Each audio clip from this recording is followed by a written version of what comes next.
So first and foremost, what is estrogen dominance? Estrogen dominance happens when estrogen levels are too high in relation to progesterone, and this imbalance can cause heavy or irregular periods, PMS symptoms like mood swings and bloating, fibroids, endometriosis or PCOS, difficulty losing weight, especially around the hips and the thighs. For Black women, these issues often go misdiagnosed or dismissed by doctors. Don't get me started on how important it is to advocate for our own health, but understanding what's actually happening is crucial, and it can help us make better choices. Now let's discuss the causes of estrogen dominance. Where does this imbalance come from? First of all, our diet.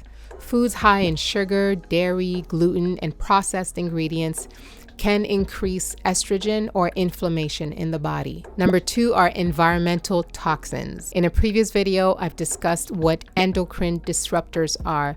Now, there's also chemicals that mimic estrogen. On a molecular level, they are very similar, or they affect us as if our body is processing more estrogen. We call them estrogen mimickers. These chemicals are in plastics, beauty products, skincare, even household cleaners can mimic estrogen. Number 3 is stress. Chronic stress lowers your progesterone levels, and when progesterone goes down, estrogen goes up. Number 4 is lack of vitamin D.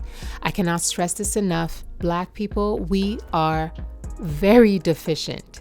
In Western countries, the darker our skin is, the harder it is for us to produce vitamin D from the sun, which is critical for balancing our hormones. Studies show that up to 76% of Black women show low levels of vitamin D.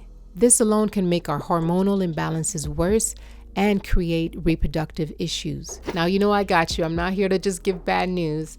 I'm going to offer you some holistic solutions.